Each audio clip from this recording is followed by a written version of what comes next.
തിരുവനന്തപുരത്ത് നിങ്ങളുടെ കയ്യിൽ ആക്രി സാധനങ്ങൾ ഉണ്ടെങ്കിൽ www.scrapset.com എന്ന വെബ്സൈറ്റിൽ ഉടനെ തന്നെ ബുക്ക് ചെയ്യുക. ഹലോ ഫ്രണ്ട്സ്, ഇന്നത്തെ വീഡിയോ കോണർ മർഫി മരണപ്പെട്ടല്ലോ. അപ്പോൾ അതിൻ്റെ കാരണമായിട്ട് ഞാൻ പറഞ്ഞത് സ്റ്റിറോയിഡ്സ് ആണ്, അനബോളിക് സ്റ്റെറോയിഡ്സ്. കാരണം അത് വെറുതെ വിളിച്ച് പറഞ്ഞതല്ല, തെളിവുകളുടെ അടിസ്ഥാനത്തിൽ അനബോളിക് സ്റ്റെറോയിഡുകൾ ഉപയോഗിച്ച് കഴിഞ്ഞാൽ നമുക്ക് വിഷാദം വരും. അതുപോലെ തന്നെയാണ് നമ്മുടെ മൊത്തത്തിലുള്ള മാനസിക നില തെറ്റും, ചിലപ്പോൾ ഭ്രാന്താത്മകമായിട്ടുള്ള കാര്യങ്ങൾ പോലും ചെയ്യും. അതായത് ഭയങ്കരമായിട്ടുള്ള ദേഷ്യം. കാരണം ഇതൊക്കെ ഫേക്ക് ആണല്ലോ, കൃത്രിമമായിട്ട് ഫേക്കായിട്ട് ടെസ്റ്റോസ്റ്ററോൺ കൂട്ടുകയാണല്ലോ. ഇതൊക്കെ റിയൽ ആയിട്ടുള്ള കഴിവുമല്ല. അതാണ് ആലോചിക്കുന്നത്. ഈ സ്റ്റെറോയിഡ് കുത്തുക എന്ന് പറയുന്നത്, ആ കുത്തുന്നവൻ്റെ ഒരു കഴിവും അവിടെ ഇല്ല. അവൻ്റെ കഴിവാണെങ്കിൽ വെള്ളവും ഭക്ഷണവും കഴിച്ച് തെളിയിച്ച് കയറണം. അപ്പോൾ സ്റ്റെറോയിഡ് കുത്തി ഒരുത്ത ബോഡി ഉണ്ടാക്കിയോ, അത് ആ സ്റ്റെറോയിഡ് മരുന്നിൻ്റെ ഗുണം മാത്രമാണ്, മരുന്നിൻ്റെ എഫക്റ്റ് മാത്രമാണ്. അപ്പോൾ സ്റ്റെറോയിഡ് അടിച്ചവനെ കൈയടിക്കാൻ വേണ്ടി കൈയടിക്കുന്നവന്മാരും മണ്ടന്മാരാണ്. അതായത് സ്റ്റെറോയിഡ് അടിച്ച ഒരുത്തനെ കണ്ട് അവനെ പൊക്കി പറയുകയും അവനെ കൈയടിക്കുകയും ചെയ്യുന്നവന്മാരും പൊട്ടന്മാരാണ്. കാരണം അതൊരു മരുന്നിൻ്റെ ഗുണമാണ്. മനസ്സിലായില്ലേ? അവിടെ അവൻ്റെ കോൺട്രിബ്യൂഷനൊന്നും ഇല്ല. ഞാൻ എടുക്കുകയില്ല. അപ്പോഴും പറയും സ്റ്റെറോയിഡ് കുത്തിയാൽ മാത്രം പോരാ, അപ്പോഴും പോയി പണിയെടുക്കണമെന്ന്. എന്തു പണിയെടുക്കണം? എന്നാൽ നീ വെള്ളവും ഭക്ഷണവും കഴിച്ച് പണിയെടുക്കും, അപ്പോൾ അംഗീകരിക്കാം. അപ്പോൾ സ്റ്റെറോയിഡ് കുത്തിയിട്ട് പണിയെടുക്കുന്ന ആ കഠിനാധ്വാനത്തെ പോലും ഞാൻ അംഗീകരിക്കത്തില്ല. അതായത് വെള്ളവും ഭക്ഷണവും മാത്രം കഴിച്ച് ഹെൽത്തിന് വില കൊടുത്ത് ബോഡി ഉണ്ടാക്കുക, അവരെ മാത്രമേ ഞാൻ ബഹുമാനിക്കത്തുള്ളൂ. അപ്പം ഞാൻ പറഞ്ഞല്ലോ, സ്റ്റെറോയിഡ് കാരണമാണ് കോണർ മർഫി മരണപ്പെട്ടത്. കാരണം സ്റ്റെറോയിഡ്സിൻ്റെ ഉപയോഗം ഞാൻ കഴിഞ്ഞ വീഡിയോസിൽ തന്നെ അതിനെക്കുറിച്ച് പറഞ്ഞിട്ടുണ്ടായിരുന്നു. കണ്ടില്ലേ? സ്റ്റെറോയിഡ്സ് ഉപയോഗിച്ചാൽ മാനസികപരമായിട്ടുള്ള പ്രശ്നങ്ങളുണ്ട്. അത് ചില ആളുകൾക്ക് പെർമനൻ്റ് ആയിട്ട് തന്നെ ഒരിക്കലും മാറാത്ത വിധത്തിൽ തന്നെ ഉണ്ടാവാനുള്ള സാധ്യതയുണ്ട്. അപ്പോൾ ആ ഒരു സാധ്യത അവിടെ നിൽക്കട്ടെ, അത് നമുക്ക് എടുക്കണ്ട. മറ്റൊരു സാധ്യതയെക്കുറിച്ചാണ് എനിക്ക് പറയാനുള്ളത്. കോണർ മർഫിയുടെ ഒരു വീഡിയോ, അദ്ദേഹം എന്തുകൊണ്ട് മരണത്തിലോട്ട് എത്തി, അല്ലെങ്കിൽ എന്തുകൊണ്ട് ഈ രീതിയിലായി എന്നുള്ള ടോട്ടൽ വ്യത്യസ്തമായിട്ടുള്ള മറ്റൊരു വ്യൂ പോയിന്റ്. അത് അയാളുടെ വീഡിയോസ് ഞാൻ ഇരുന്ന് കണ്ട്, അയാൾ ഇപ്പോൾ അതൊക്കെ വിട്ടതിന് ശേഷം അയാൾ ഈ പബ്ലിക്കിൽ ഇറങ്ങി അയാളുടെ ബോഡിയൊക്കെ കാണിച്ച് അയാൾ ആ രീതിയിൽ ആളുകളെ ഇമ്പ്രസ് ചെയ്യുമല്ലോ. അപ്പോൾ അതിനൊക്കെ ശേഷം അയാൾ പെട്ടെന്നായിരുന്നു അയാൾ വേറൊരു രീതിയിലോട്ട് അത് മാറിയത്. അതിന് ശേഷം അയാൾ ഫാസ്റ്റിങ്ങിനെ കുറിച്ച്, ഞാൻ ഈ പറയും പോലെ ഫാസ്റ്റിങ്ങിനെ കുറിച്ച് പറയാൻ തുടങ്ങി. അത് വേറൊരു വ്യൂ പോയിൻ്റാണ്. ഞാൻ ഫാസ്റ്റിങ്ങിനെ കുറിച്ച് പറഞ്ഞ വ്യൂ പോയിൻ്റ് വേറെ, ഇയാൾ പറയുന്ന സ്പിരിച്വാലിറ്റി ലെവലിലുള്ള വ്യൂ പോയിൻ്റാണ്. അതിനുശേഷം ഇയാൾ ടോട്ടലി ഒരു സ്പിരിച്വൽ ലെവലിലോട്ടായി മാറി. ഇയാൾ പറയുന്ന കാര്യങ്ങൾ മറ്റുള്ളവർക്ക് ഭ്രാന്തായിട്ടൊക്കെ തോന്നി. അപ്പം ഞാൻ ഈ ലോകത്ത് എല്ലാ വേൾഡ് വ്യൂവും മനസ്സിലാക്കിയിട്ടുള്ള ആൾ, അല്ലെങ്കിൽ അതിൻ്റെ എക്സ്ട്രീമിൽ പോയ ആളായതുകൊണ്ട് എനിക്കിതൊക്കെ പെട്ടെന്ന് മനസ്സിലാക്കാൻ പറ്റും. അപ്പം ഞാൻ കോണർ മർഫി പറയുന്നത് തന്നെ പ്ലേ ചെയ്തിട്ട് അയാൾ എന്തുകൊണ്ട് ഇങ്ങനെ ആയി എന്നുള്ളത് ഞാൻ പറഞ്ഞ് മനസ്സിലാക്കാൻ ശ്രമിക്കാം. അത് നിങ്ങൾക്ക് മനസ്സിലാക്കി തരാൻ വേണ്ടി ശ്രമിക്കുക. ഞാൻ മുമ്പ് ഈ കോൺഷ്യസ്നെസ്സിനെ കുറിച്ച് പറഞ്ഞ ഓർമ്മയുണ്ടല്ലോ, അതിനെക്കുറിച്ചൊക്കെ. അത് വേറൊരു വേൾഡ് വ്യൂ ആണ്, കോൺഷ്യസ്നെസ് വേൾഡ് വ്യൂ. അപ്പോൾ അതുമായിട്ട് ബന്ധപ്പെട്ടൊക്കെ തന്നെയാണ് ഇയാളും അതിൽ വിശ്വസിക്കുന്നത് എന്നാണ് എനിക്ക് മനസ്സിലാക്കാൻ പറ്റുന്നത്. ഇപ്പം ഞാൻ പ്ലേ ചെയ്തിട്ട് ഞാൻ എക്സ്പ്ലെയിൻ ചെയ്യാം. And essentially I'm at this higher state of consciousness to where psychedelics simply don't have an impact on me, at least certain ones like psilocybin and ayahuasca. Life is dramatically different, but oh so much better. I've had so many profound shifts in my perspective of reality. It's been extremely liberating. You are not your mind and body. You are the entire universe. Right? When you okay, അപ്പോൾ corner Murphy ആദ്യം mention ചെയ്ത് പറഞ്ഞത് ഈ super consciousness, ഞാൻ ഈ ശുദ്ധബോധം എന്നൊക്കെ മുമ്പ് പറഞ്ഞില്ല, അതേ സാധനം തന്നെയാണ് പറയുന്നത്. എന്നിട്ട് you are not your mind or body, നിങ്ങളുടെ മനസ്സോ ശരീരമോ അല്ല യഥാർത്ഥത്തിൽ നിങ്ങൾ. അതായത് ഇയാളിപ്പോൾ വിശ്വസിച്ചിരിക്കുന്നത് കോൺഷ്യസ്നെസ് ലോകവീക്ഷണമാണ്. ഞാൻ മുമ്പ് ഓർമ്മയുണ്ടല്ലോ, വീഡിയോ കാണുന്ന പലർക്കും അറിയാം, ഞാൻ മുമ്പ് പറഞ്ഞിട്ടുണ്ട് ഈ സാധനം. അപ്പോൾ അതിൽ വിശ്വസിച്ച് അതാണ് സത്യമെന്ന് വിചാരിക്കുന്ന ഒരാളാണ്. അല്ല, നമ്മളിപ്പോൾ നോളജ് ഇല്ലാത്ത ഒരാളെ, ഡീപ്പ് നോളജ്, ലോകത്തെക്കുറിച്ചുള്ള ഡീപ്പ് നോളജ് ഇല്ലാത്ത ഒരാൾ അതിലോട്ട് പോയാൽ അത് വിശ്വസിക്കാൻ നമുക്ക് യുക്തിപരമായിട്ട് ചിലപ്പോൾ വിശ്വസിക്കാൻ പറ്റും. ഈ സെമറ്റിക് റിലീജിയനിൽ ഉള്ള പോലെ ഒരു സ്വർഗമോ നരകമോ ഒരു ഇമാജിനറി ആൽഫാമെയിലായിട്ടുള്ള ഒരു ദൈവം ഇരിക്കുന്നതോ അങ്ങനത്തെ കൺസെപ്റ്റ് അല്ല ഈ കോൺഷ്യസ്നെസ് വേൾഡ് വ്യൂയിലുള്ളത്. അത് ഭയങ്കര ബാലിശമാണ്. ഒരു സൂപ്പർ ഹീറോ മൂവി പോലെ രാജാവിനെ പോലെ ഒരാളിരുന്ന് ഇങ്ങനെ സ്വർഗവും നഗരവും ഉണ്ടാക്കി മനുഷ്യനെ ഉണ്ടാക്കിയിട്ട് ഇങ്ങനെ മനുഷ്യനെ ഒരു പരീക്ഷണ വസ്തുവാക്കിയിട്ട് എന്നിട്ട് തെറ്റും ശരിയും വെച്ചിട്ട് തെറ്റ് ചെയ്യുന്നവർ നരകത്തിൽ പോവും, തെറ്റ് ചെയ്യാത്തവർ സ്വർഗത്തിൽ പോവും. അതൊരു ബാലിശമായിട്ടുള്ള കഥയാണ്. പക്ഷേ ഈ കോൺഷ്യസ്നെസ് ഡീപ്പ് നോളജ് ഇല്ലാതെ അത് മനസ്സിലാക്കാൻ ശ്രമിച്ചാൽ ചിലപ്പോൾ ഒരുവിധം ആളുകളൊക്കെ അതിൽ വിശ്വസിച്ച് പോകും. എൻ്റെ ഒരു പ്രത്യേകത, ഞാൻ ഏതൊരു ഐഡിയോളജി, ഞാൻ ഒരു സമയത്ത് ഒരു എക്സ്ട്രീമിസ്റ്റ് ഇസ്ലാം ബിലീവറായിരുന്നു. അപ്പോൾ ഞാൻ ഏതൊരു ഐഡിയോളജി പോയാലും, അതായത് നമ്മളൊരു ഐഡിയോളജിയിൽ ഡീപ്പായിട്ട് വിശ്വസിച്ച് അതാണ് റിയാലിറ്റി എന്ന് പറഞ്ഞിരിക്കുമ്പോഴും ആ സമയത്ത് പോലും അതിനെ വീണ്ടും റീതിങ്ക് ചെയ്യാനുള്ള ഒരു കപ്പാസിറ്റി എനിക്കുണ്ട്. അത് വളരെ കുറച്ച് പേർക്കേ ഉള്ളൂ. അതായത് നിങ്ങളൊരു കാര്യത്തിൽ വിശ്വസിച്ചിരിക്കുകയാണ് ഇതാണ് പരമമായ സത്യം, അപ്പോഴും ഇത് പരമമായിട്ടുള്ള സത്യമാണോ എന്ന് വീണ്ടും എക്സ്ട്രീം ബിലീവിൽ പോലും വിശ്വസിച്ച് അതിനെ വീണ്ടും ക്രിട്ടിക്കൽ തിങ്കിങ് ചെയ്യുക, വിമർശാത്മകമായിട്ട് ചോദ്യം ചെയ്യാനുള്ള കഴിവുള്ള ആളുകൾക്ക് ഈ എക്സ്ട്രീം ഐഡിയോളജിയിൽ വിശ്വസിച്ചിട്ട് പുറത്തു വരാൻ പറ്റുള്ളൂ. ഞാൻ അങ്ങനെ വന്നൊരാളാണ്. ഇപ്പോൾ കോണർ മർഫിക്ക് നോളജിൻ്റെ കുറവ്, അല്ലെങ്കിൽ അയാൾക്ക് ആ ഒരു വിമർശാത്മക ബുദ്ധി ചെയ്യാനുള്ള ആ ഒരു ശേഷിയുടെ കുറവ് കൊണ്ടാണ് അയാൾ ഈ കോൺഷ്യസ്നെസ് വേൾഡ് വ്യൂവിൽ പെട്ടുപോയെന്നാണ് ഞാൻ വിചാരിക്കുന്നത്. ഇപ്പോൾ അയാൾ പറഞ്ഞു കേട്ടില്ലേ, നമ്മുടെ മൈൻഡും ബോഡിയൊന്നും അല്ല, അല്ലെങ്കിൽ ഹയർ കോൺഷ്യസ്നെസ്, ആ ശുദ്ധബോധം, ഒരു ശുദ്ധമായ ബോധത്തിലാണ് എല്ലാം നിലനിൽക്കുന്നത്. മറ്റേ ജാഗ്രത്, സുഷുപ്തി, സ്വപ്ന, തുര്യാവസ്ഥ, അതായത് ജാഗ്രത്, സുഷുപ്തി, സ്വപ്ന, തുര്യ, ഇതാണ് വേദാന്തത്തിൻ്റെ ആ ഹയറാർക്കി, ആ കോൺഷ്യസ്നെസ് ഹയറാർക്കി ഇതാണ്. ജാഗ്രത എന്ന് പറഞ്ഞാൽ ഈ ലോകം, സുഷുപ്തി എന്ന് പറഞ്ഞാൽ നമ്മൾ ഈ കാണുന്ന റിയാലിറ്റി, ഈ ജാഗ്രതയിൽ കാണുന്ന റിയാലിറ്റി. പിന്നെ സ്വപ്ന എന്ന് പറഞ്ഞാൽ ഉറങ്ങുമ്പോൾ കാണുന്ന, സ്വപ്നത്തിൽ വരുന്ന ആ ഒരു ബോധം. മറ്റേ തുര്യ എന്ന് പറയുന്നത് ആ പ്യുവർ കോൺഷ്യസ്നെസ്, അതാണ് വേദാന്തം പറയുന്നത്. അപ്പോൾ അത് തന്നെയാണ് ഇയാൾ പറയുന്നത്. അപ്പോൾ ഇയാൾ ഇതിലെങ്ങനെ എത്തിപ്പെട്ടെന്ന് ഇയാൾ തന്നെ ചെറുതായിട്ട് മെൻഷൻ ചെയ്ത് പോകണമുണ്ട്. Realize this, it's very, very freeing.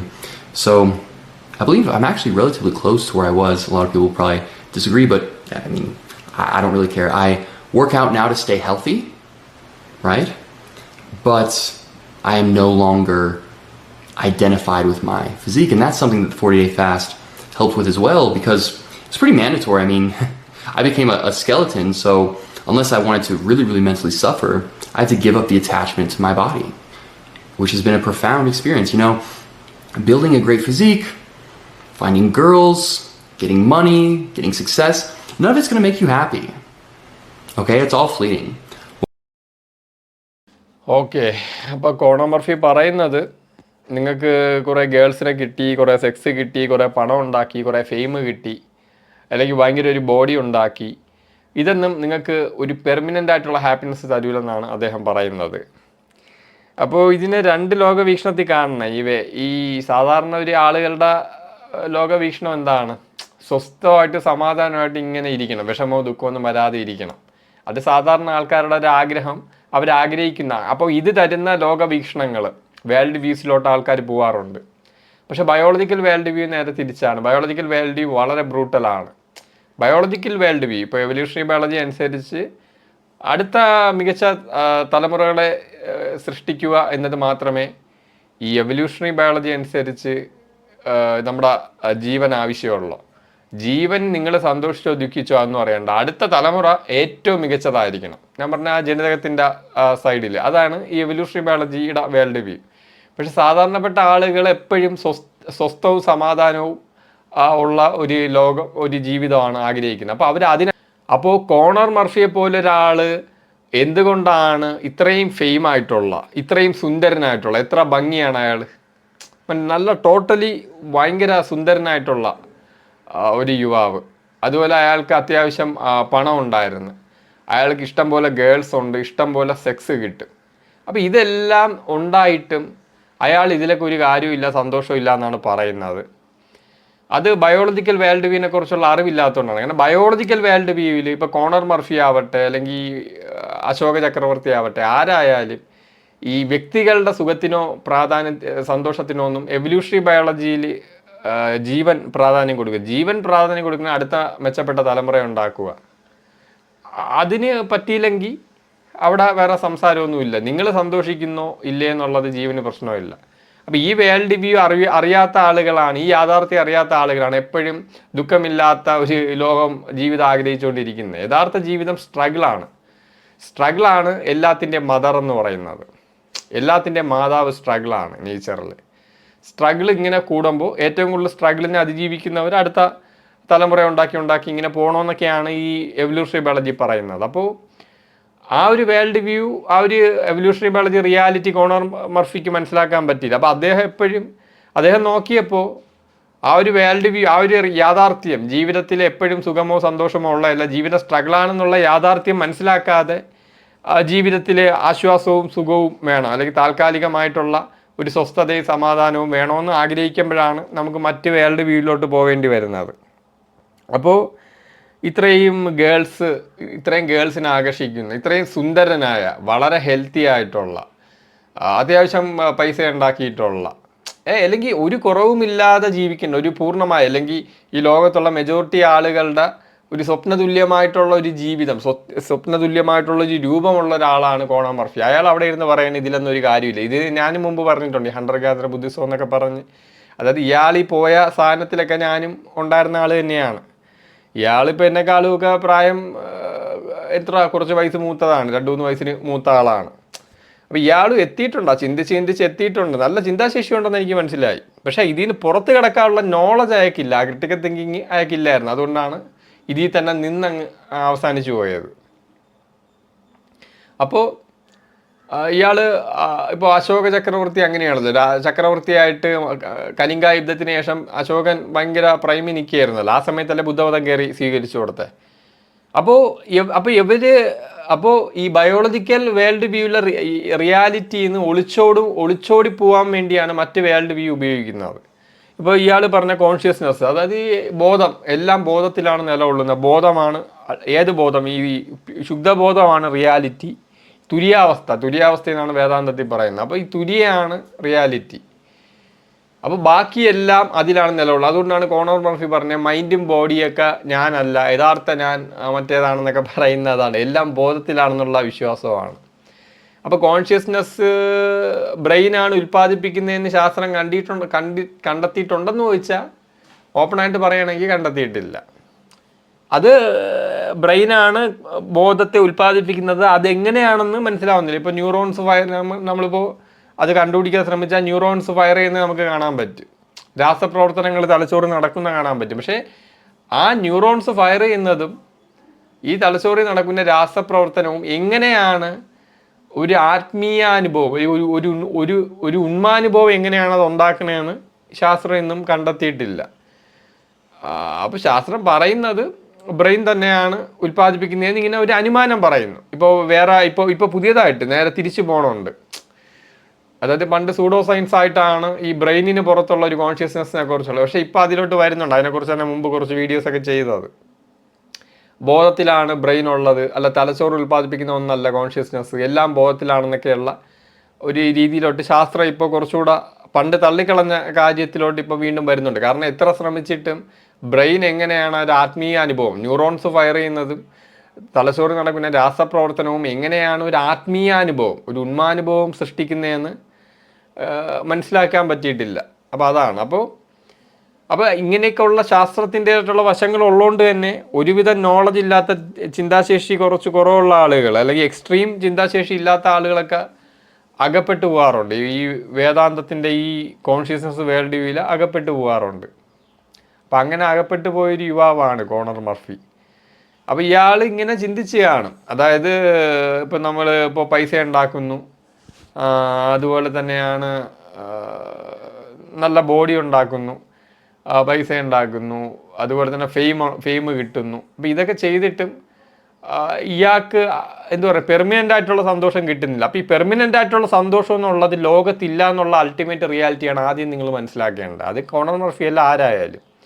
അതായത് നിങ്ങൾ ആഗ്രഹിക്കുന്ന ഒരിക്കലും നടക്കാത്ത കാര്യം ജീവിതം. അതായത് ഈ നേച്ചർ എന്ന് പറഞ്ഞാൽ മദർ ഓഫ് സ്ട്രഗിളാണ്. അത് struggle is the mother of everything. അതായത് ജീവിതം എന്ന് പറഞ്ഞാൽ സ്ട്രഗിളാണ്. നിങ്ങൾ വിചാരിക്കുമ്പോൾ ദുഃഖമോ വിഷമോ ഇല്ലാത്ത, എപ്പോഴും സുഖിച്ച് കഴിയാൻ പോകുന്ന, അത് മനുഷ്യൻ്റെ ഒരു ആഗ്രഹമാണ്, ഒരു ഉട്ടോപ്പിയൻ ആഗ്രഹം മാത്രമാണ്. അപ്പോൾ ആ ആഗ്രഹം കിട്ടാൻ വേണ്ടിയാണ് ഇങ്ങനെയുള്ള ഐഡിയോളജീസിലൊക്കെ ചെയ്യുന്നത്. ഇപ്പോൾ ബുദ്ധനായാലും അങ്ങനെയാണ്, ദുഃഖം മോചിപ്പിക്കാൻ വേണ്ടിയാണ് അങ്ങനെ പോയത്. അപ്പോൾ അത് വർക്കാവുമെന്ന് ചോദിച്ചാൽ വർക്കാവും. പക്ഷെ അതൊരു തരം എന്തു പറയാൻ, നിങ്ങൾക്ക് അത് ഓക്കെയാണ്, ഇപ്പോൾ ബുദ്ധിസമൊക്കെ ചെയ്താൽ അങ്ങനെ അങ്ങ് ചാവാം, പക്ഷെ വേറെ പ്രയോജനമൊന്നുമില്ല. ഈ ബയോളജിക്കൽ വാല്യൂ അനുസരിച്ച് പരമാവധി അടുത്ത തലമുറകളെ ഉണ്ടാക്കും. ഇപ്പോൾ കോണർ മർഫിയെ പോലെ ഇത്രയും മികച്ച ഒരു രൂപമുള്ള സുന്ദരനായിട്ടുള്ള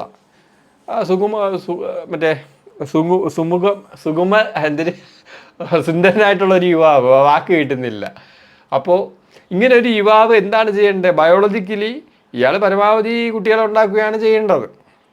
അപ്പോൾ അതിന് പകരം അപ്പോൾ അങ്ങനെ കുട്ടികളെ ഉണ്ടാക്കാൻ ശ്രമിക്കുമ്പോൾ സ്ട്രഗിളാണ്, കോമ്പറ്റീഷൻ ചെയ്യണം, കഷ്ടപ്പെടണം. അവിടെ സന്തോഷം മാത്രമല്ല കിട്ടുന്നത്, ദുഃഖവും ദുരന്തവും വേദനയും എല്ലാം ഉണ്ട്. നേച്ചറിൽ അതാണ്. അപ്പോൾ ഇതാണ് ഈ ബയോളജിക്കലായിട്ടുള്ള വേൾഡ് വ്യൂവിൽ വരുന്നത്. അപ്പോൾ ഇയാൾ ബയോളജിക്കൽ വേൾഡ് വ്യൂ എന്നുള്ള യഥാർത്ഥ സത്യത്തെ സ്കിപ്പ് ചെയ്ത് എപ്പോഴും സന്തോഷം കിട്ടുക എന്നുള്ള ഒരു ആഗ്രഹത്തിൻ്റെ പുറകെ പോയി അങ്ങനെ ഒരു ജീവിതം കിട്ടാമെന്ന് ആഗ്രഹിച്ചു. അങ്ങനെ ഒരു ജീവിതം കിട്ടാമെന്ന് ആഗ്രഹിച്ച് അങ്ങനെ ഈ വേദാന്തത്തിലോട്ട്, ഈ കോൺഷ്യസ്നെസ് വേൾഡ് വ്യൂവിൽ പെട്ട് ഇങ്ങനെയായി. അപ്പോൾ ഈ കോൺഷ്യസ്നെസ്സിലോട്ട് വരുമ്പോൾ എന്ത് പറ്റും? ഈ തുര്യാവസ്ഥ എന്ന് പറയും, ഈ ശുദ്ധബോധത്തിലോട്ട് ഉണരുന്ന അവസ്ഥ. ഈ ശുദ്ധബോധത്തിലോട്ട് ഉണർന്നു കഴിഞ്ഞാൽ പിന്നെ നമുക്ക് എന്ത് കിട്ടിയാലും കിട്ടിയില്ലെങ്കിലൊന്നും ഒന്നുമല്ല. കാരണം നമ്മൾ വിശ്വസിക്കുന്നത് എന്താണ്? ആ ഉന്മാനുഭവം ഉണ്ടല്ലോ, ആ ഒരു ഉള്ളിൽ ഞാനെന്നുള്ളൊരു ഉന്മാനുഭവം, ആ ഉന്മാനുഭവമാണ് യഥാർത്ഥ നമ്മളെന്നും ആ ഉന്മാനുഭവത്തിൽ കാണുന്ന സ്വപ്നങ്ങളാണ് നമ്മൾ ഈ ചുറ്റും കാണുന്ന ബാക്കിയെല്ലാം എന്നും ഉള്ള തിരിച്ചറിവ്. അപ്പോൾ അത് ആഴത്തിൽ വിശ്വസിച്ച് കഴിഞ്ഞാൽ, നമ്മളെന്ന് പറയുന്ന ആ ഉന്മാനുഭവമാണെന്ന് വിശ്വസിച്ച് കഴിഞ്ഞാൽ പിന്നെ ഈ ലോകത്ത് ഒന്നിനും വില കൊടുക്കത്തില്ല. ഇയാൾ പറഞ്ഞിട്ടുണ്ട് ഇയാൾ 48 മണിക്കൂർ ഫാസ്റ്റ് ചെയ്യും ഇതിൻ്റെ പേരിലൊക്കെ, അപ്പോഴാണ് ഇത് ഈ ഉന്മാനുഭവം കുറച്ചുകൂടെ വ്യക്തമാവുന്നത് എന്നൊക്കെ ഇയാൾ ഇങ്ങനെ പറയുന്നുണ്ട്. അപ്പോൾ ഇതാണ്. അപ്പോൾ അങ്ങനെ ഈ കോൺഷ്യസ്നെസ് വേൾഡ് വ്യൂവിൽ അകപ്പെട്ട് ആ ഒരു ഉന്മാനുഭവമാണ് യഥാർത്ഥ നമ്മളെന്നൊക്കെ വിശ്വസിച്ച് യഥാർത്ഥ ബയോളജിക്കൽ വേൾഡ് വ്യൂവിലെ സ്ട്രഗിളിൽ നിന്ന് സ്കിപ്പടിച്ച് അതിൽ വിശ്വസിച്ച് സ്വസ്ഥമായിട്ട് ഇങ്ങനെ ഇരുന്നു. അപ്പോൾ അങ്ങനെ ഇരുന്ന് ഇയാൾ പിന്നെ ഡ്രഗ്സൊക്കെ യൂസ് ചെയ്യും. ഈ മറ്റേ സ്റ്റെറോയിഡ്സിൻ്റെ ഓൾറെഡി യൂസ് ചെയ്യും. അതിനുശേഷം ഇയാളുടെ മുടിയൊക്കെ കൊഴിഞ്ഞു എന്നൊക്കെ പറഞ്ഞ് ഈ സ്റ്റെറോയിഡ് ഓവർ ടെസ്റ്റോസ്റ്ററോൺ ഫേക്കായിട്ട് കയറ്റിയേ. അതിന് ശേഷം ഇയാൾ മറ്റേ MDMA പോലുള്ള സിന്തറ്റിക് ഡ്രഗ്സൊക്കെ യൂസ് ചെയ്തു. അപ്പോൾ ഇതും ഈ ചിന്താഗതി എല്ലാം കൂടെ ആയപ്പോൾ ഇയാൾ എന്ത് പറ്റി? ഇയാൾ പ്രാന്തായി എന്നൊക്കെ പറയാൻ കാരണം എന്താണ്? ഇയാൾ ആ ഒരു ഉന്മാനുഭവം, ഒരു ശുദ്ധബോധമാണ് റിയാലിറ്റി, ബാക്കിയുള്ള എല്ലാം ഫേക്കാണ്, ബാക്കിയൊക്കെ ഉള്ളത് ഒരു ഹാലൂസിനേഷനാണ്, മരീചിക. ഇപ്പം മരുഭൂമിയിൽ പോകുമ്പോൾ വെള്ളം കാണുമ്പോൾ തോന്നുമല്ലോ, അടുത്ത് പോകുമ്പോൾ ഒന്നും കാണുമല്ലോ, അതുപോലത്തെ അവസ്ഥയാണെന്ന് ഈ ബോധമാണ് എല്ലാം എന്ന് വിശ്വസിച്ച് ഈ ഡ്രഗ്സ്, സിന്തറ്റിക് ഡ്രഗ്സൊക്കെ അടിച്ച് അയാൾക്ക് ഒരു തരം തെറ്റിദ്ധാരണകളും മണ്ടത്തരമൊക്കെ ആയി അവസാനം ജീവിതം നശിച്ചു. എനിക്ക് തോന്നുന്നു ഇയാൾ മരിച്ചത്, എൻ്റെ വേറൊരു വ്യൂ പോയിന്റ് പറഞ്ഞാൽ ഈ ജലസമാധി എന്ന് പറയും. ഈ പണ്ട് മഹർഷിമാരൊക്കെ ചെയ്യും ഈ ജലസമാധി എന്ന് പറഞ്ഞാൽ വെള്ളത്തിൽ ചാടി ചാവും, ഈ സമാധിയാവുന്നത്. ഈ സമാധി എന്ന് പറഞ്ഞാൽ ഈ ശുദ്ധബോധത്തിലോട്ട് ഉണരുന്നത്. എന്നിട്ട് ഈ ശരീരത്തിൻ്റെ നാശത്തിന് വേണ്ടി ശുദ്ധബോധത്തിൽ ഉണർന്ന് ഈ ബാക്കി കാണുന്നതൊക്കെ സ്വപ്നമാണെന്നും ഈ ശുദ്ധബോധമാണ് സത്യമെന്ന് പറഞ്ഞാൽ പിന്നെ ശരീരത്തിന് വിലയില്ല. അപ്പോൾ എന്ത് പറ്റും? ഈ ശുദ്ധബോധത്തിലോട്ട് ഉണർന്നിരിക്കുന്ന ആൾ ശരീരം എന്തിനാ? ഞാൻ ഉണർന്നല്ലോ, ഞാൻ ബോധത്തിലാണല്ലോ, ഈ ശരീരം പോയാലും ഞാൻ അവിടെ ഉണ്ടെന്നുള്ള ഒരു അറിവ്. ഇപ്പം നാരായണ ഗുരു പറഞ്ഞല്ലോ, ഞാൻ ശരീരം അല്ല അറിവാകുന്നു, ഈ കാണുന്നതൊക്കെ ഇല്ലാതായാലും അറിവായ നാം അപ്രകാരം പ്രകാശനിക്കുക. അതുപോലെ ജലസമാധി എന്ന് പറഞ്ഞ് ഇയാൾ ഈ ശുദ്ധബോധത്തിലോട്ട് ഉണർന്ന് ഉള്ള ആ ഒരു ആത്മബോധം, ഉന്മാനുഭവത്തിലോട്ട് ഉണർന്നിട്ട് ശരീരത്തിൽ നിന്ന് ഇനി ഇതൊക്കെ നഷ്ടപ്പെട്ടാൽ എന്താന്ന് പറഞ്ഞ് ജലസമാധി ചെയ്ത് തായ്ലാൻഡിൽ വെള്ളത്തിൽ ചാടി ആത്മഹത്യ ചെയ്തോ, ജലസമാധി ചെയ്തതാണെന്നും എനിക്ക് ചെറിയ ഡൗട്ടുണ്ട്. ഈ മൈൻഡിൽ നിൽക്കുന്നുണ്ട്. പല സന്യാസിമാർ അങ്ങനെ ചെയ്തിട്ടുണ്ട്. അപ്പോൾ ഇതാണ് ഇയാളുടെ അവസ്ഥയെക്കുറിച്ചുള്ള പറയാനുള്ള കാര്യം, രണ്ടാമത്തെ മരണകാരണം പറയാനുള്ള. അപ്പോൾ എന്തായാലും ഇയാൾ സ്റ്റെറോയിഡ് കുത്തി ഇയാൾക്ക് കുറേ പണി കിട്ടിയിട്ട് മുടി കൊഴിഞ്ഞത്, മാനസിക നിലയൊക്കെ തെറ്റി. അപ്പോൾ അതിൽ നിന്ന് കരകയറാനായിരിക്കും ഈ ആത്മീയതയിലോട്ടൊക്കെ ഇയാൾ എത്തിയത്. അപ്പോൾ ഓക്കെ ഫ്രണ്ട്സ്, സീ യു. തിരുവനന്തപുരത്ത് നിങ്ങളുടെ കയ്യിൽ ആക്രി സാധനങ്ങൾ ഉണ്ടെങ്കിൽ www.scrapset.com എന്ന വെബ്സൈറ്റിൽ ഉടനെ തന്നെ ബുക്ക് ചെയ്യുക.